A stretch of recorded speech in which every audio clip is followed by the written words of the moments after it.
അസ്സലാമു അലൈക്കും വറഹ്മത്തുള്ളാഹി വബറകാതുഹു. ബിസ്മില്ലാഹി വൽഹംദുലില്ലാഹി വസ്സലാത്തു വസ്സലാമു അലാ അഷ്റഫിൽ മഖ്ലൂഖീൻ വഅലാ ആലിഹി വസഹ്ബിഹി അജ്മഈൻ. അമ്മാ ബഅദ്. അല്ലാഹുമ്മ റബ്ബി യസ്സിർ വലാ തുഅസ്സിർ റബ്ബി സിദ്നാ ഇൽമൻ വഹിൽമൻ വഅഖ്ലൻ വഫഹ്മൻ വഅദബൻ വഹിഫ്ളൻ കാമില റബ്ബി തമ്മിം ബിൽ ഖൈരി വസ്സആദ വബിക നസ്തഈൻ. പ്രിയം നിറഞ്ഞ വിദ്യാർത്ഥികളെ, നിങ്ങൾ ഡിഗ്രി ഫസ്റ്റ് സെമസ്റ്റർ കഴിഞ്ഞ് രണ്ടാമത്തെ സെമസ്റ്ററിലേക്ക് കാലെടുത്ത് വെച്ചിരിക്കുകയാണ്. അൽഹംദുലില്ലാഹ്.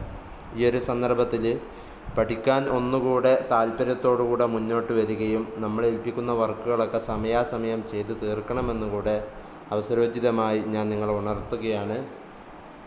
പുതുതായി കഴിഞ്ഞ സെമസ്റ്ററിനേക്കാൾ ഈ സെമസ്റ്ററിൽ വല്ലതും നല്ല നല്ല വാക്കുകളും നല്ല നല്ല പ്രയോഗങ്ങളും നമ്മുടെ ഭാഷ വിശുദ്ധിയും വരുത്തണമെന്ന് പ്രത്യേകം ഉണർത്താണ്. എന്തെങ്കിലുമൊക്കെ ഒരു മാറ്റം വരണ്ടേ, അപ്പോൾ അതിന് വേണ്ടിയിട്ട്. അപ്പോൾ നമുക്ക് ഈ സെമസ്റ്ററിൽ ആദ്യമായിട്ട് എടുക്കാനുള്ള പാഠം കോയി ഉമീദ് ബർ നഹി ആത്തി എന്നുള്ള ഒരു ഗസലാണ്.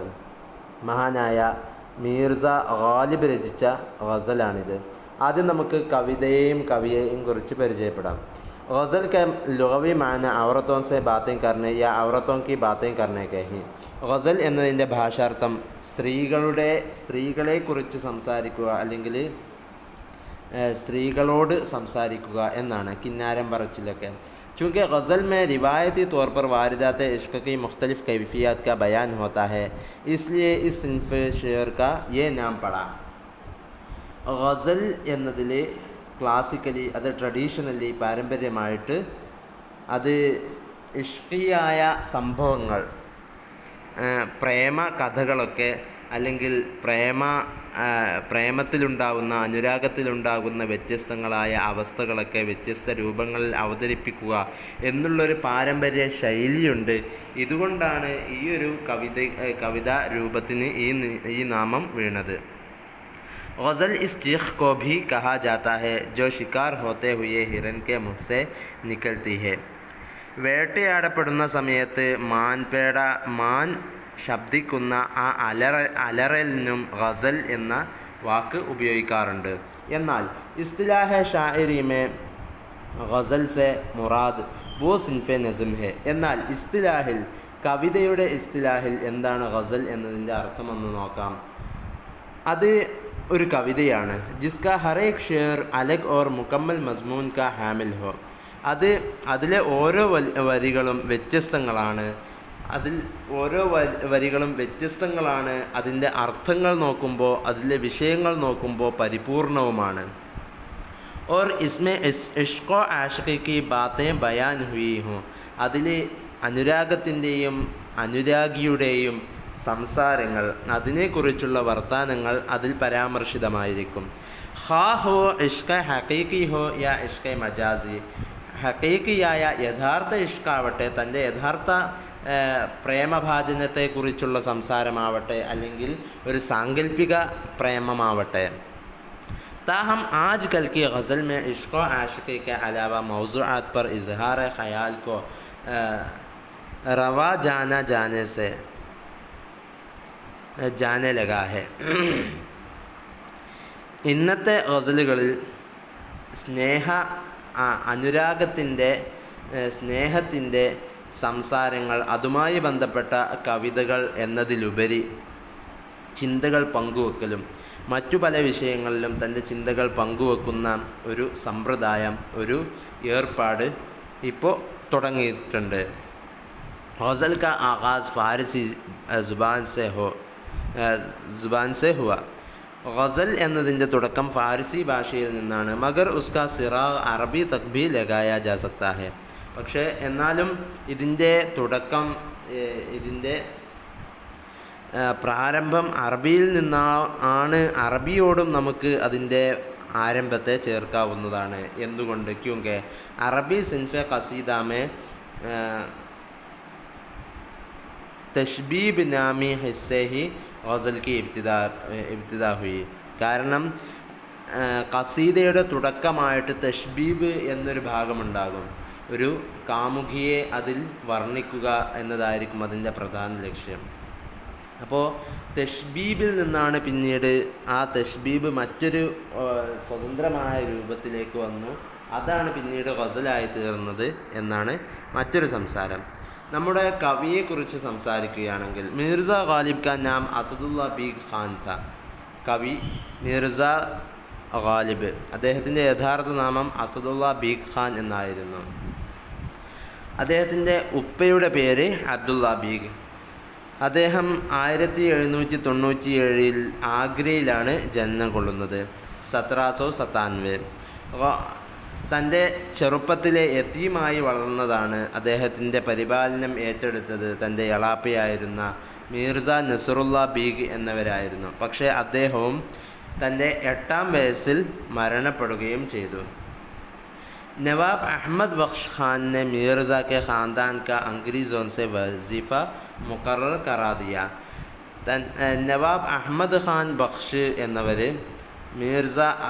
മിർസ ഗാലിബിൻ്റെ കുടുംബത്തിന് ബ്രിട്ടീഷുകാരിൽ നിന്ന് ഒരു ഉദ്യോഗം നിശ്ചയിച്ചു കൊടുത്തു.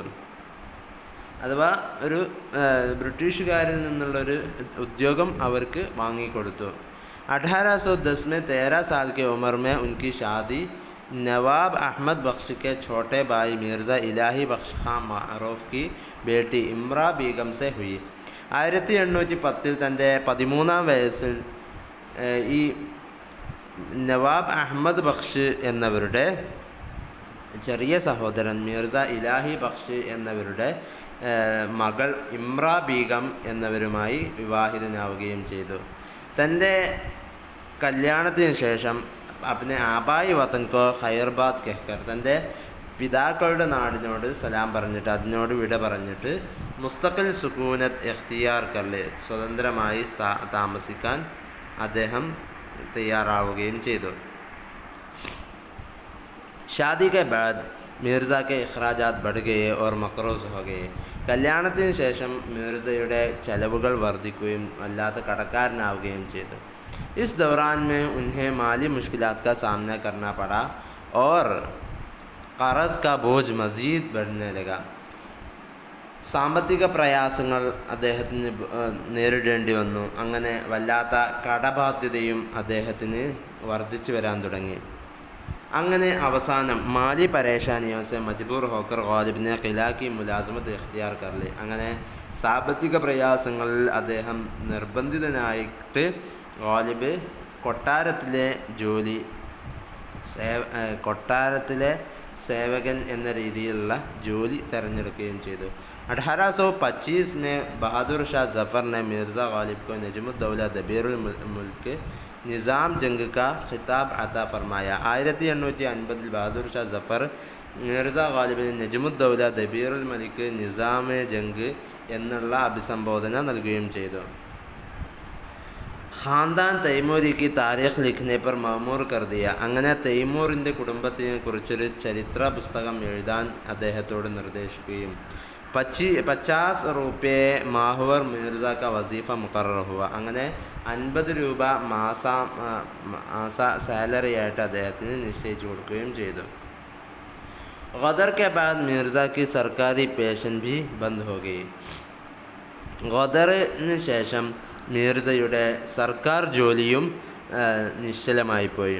ചുനാഞ്ചെ ഇൻകലാബ് 1857 के बाद मिर्ज़ा ने नवाब यूसुफ अली ख़ान वाली रामपुर को इमदाद के लिए लिखा. उन्होंने 100 रुपये माहवर वजीफ़ा मुकर्रर कर दिया. 1857 വിപ്ലവത്തിന് ശേഷം മിർസ നവാബ് യൂസുഫ് അലി ഖാൻ വാലി റാംപൂരിലെ വാലിയായിരുന്ന ഗവർണറായിരുന്ന അദ്ദേഹത്തിന് കത്തെഴുതുകയും അങ്ങനെ തൻ്റെ സാമ്പത്തിക പരാധീനതകൾ കത്തെഴുതി അദ്ദേഹത്തിനെ ബോധ്യപ്പെടുത്തുകയും അങ്ങനെ മാസാമാസം 100 രൂപ അദ്ദേഹത്തിന് അയച്ചു കൊടുക്കുകയും ചെയ്തു. ഇത് അദ്ദേഹത്തിൻ്റെ താദമെ ഹയാത്ത് മിൽത്താ രഹ, ജീവിതകാലം അത്രയും ഈ ഒരു കാശ് അദ്ദേഹത്തിന് ലഭിച്ചുകൊണ്ടിരുന്നു. കസറത്ത് ഷറാബ് നോഷിക്കെ ബദൗലത്ത് ഉൻകി സെഹത്ത് ബിൽക്കുൽ തബാഹ് ഹോ ഗയി. ശക്തമായ വർദ്ധിച്ച കള്ളുകുടി കാരണത്താൽ അദ്ദേഹത്തിൻ്റെ ആരോഗ്യനില പറ്റെ വഷളായിരുന്നു, മോശമായിരുന്നു. മരണസെ പെഹലെ ബേഹോഷി ത്വാരി രഹി, മരിക്കുന്നതിന് മുമ്പേ അബോധാവസ്ഥയിലായിരുന്നു കഴിഞ്ഞിരുന്നത്. ഉസി ഹാലത് മേ 15 ഫറവരി 1869 69 കേട്ടോ കോ ഇന്തിക്കാൽ ഫർമായ.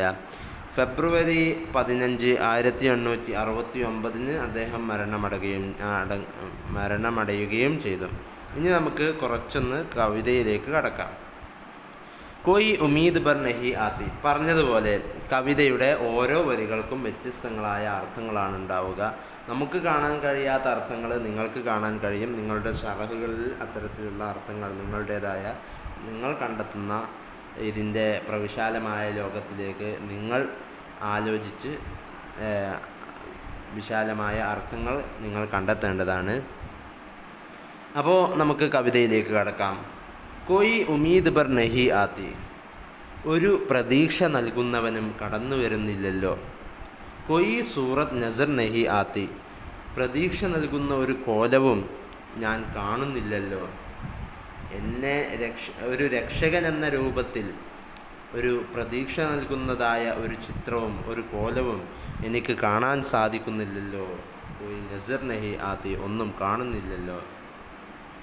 മൗത്ത് കാ ഏക് ദിൻ മുഅയ്യൻ ഹെ, മരണത്തിനേതായാലും ഒരു ദിവസം നിർണിതമാണ്. നീന്ത് ക്യൂ രാത് ഭർ നഹി ആത്തി, മരണത്തെ ഓർത്തുകൊണ്ടാണോ രാത്രി മുഴുക്കെ എനിക്ക് ഉറക്കം വരുന്നില്ല?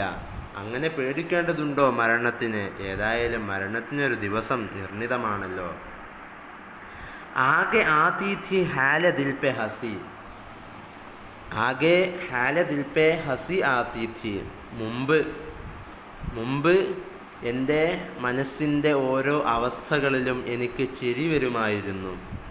മനസ്സിൻ്റെ ഓരോ അവസ്ഥകളിൽ എനിക്ക് ചിരി വരുമായിരുന്നു. എൻ്റെ മനസ്സിൻ്റെ പല അവസ്ഥകളിലും എനിക്ക് ചിരി വരുമായിരുന്നു. അല്ലെങ്കിൽ എന്നെ ഓർത്തിട്ട് എനിക്ക് ചിരി വരുമായിരുന്നു എന്നും അർത്ഥമാക്കാം.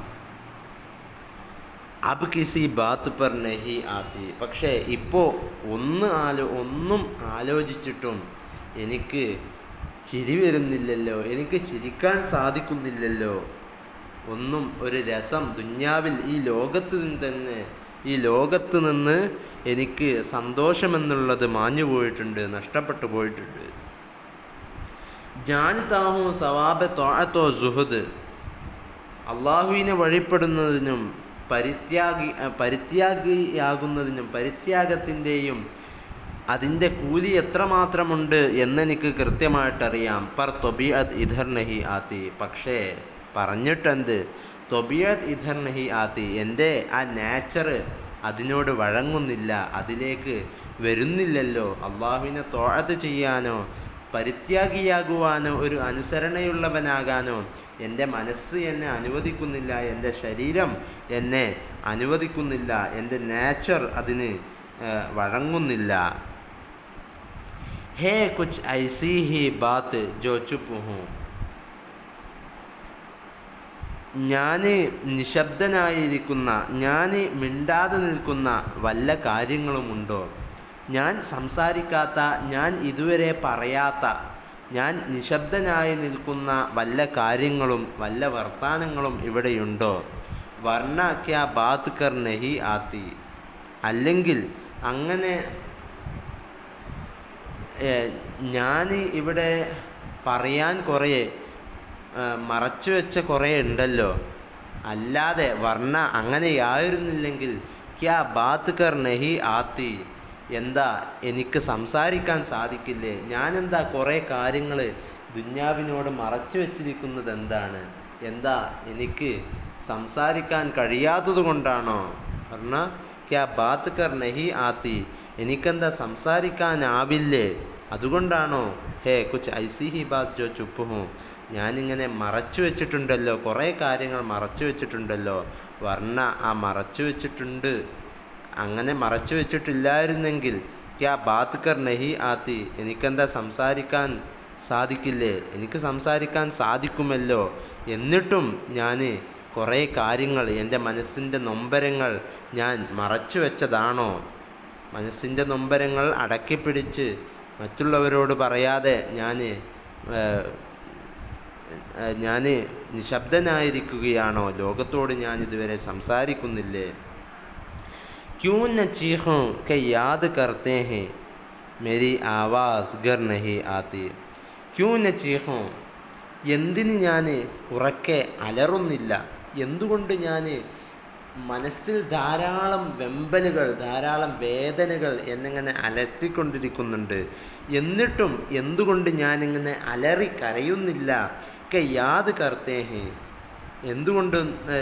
എന്തിനാണ് ഞാൻ അലറുന്നത്? കെ യാദ് കർത്തേ ഹെ, ഞാനിങ്ങനെ ഓരോന്നിങ്ങനെ ഓർമ്മിക്കുകയാണ്, ഓരോന്നിങ്ങനെ ചിന്തിച്ചുകൊണ്ട് എന്തുകൊണ്ട് ഞാൻ അലറുന്നില്ല?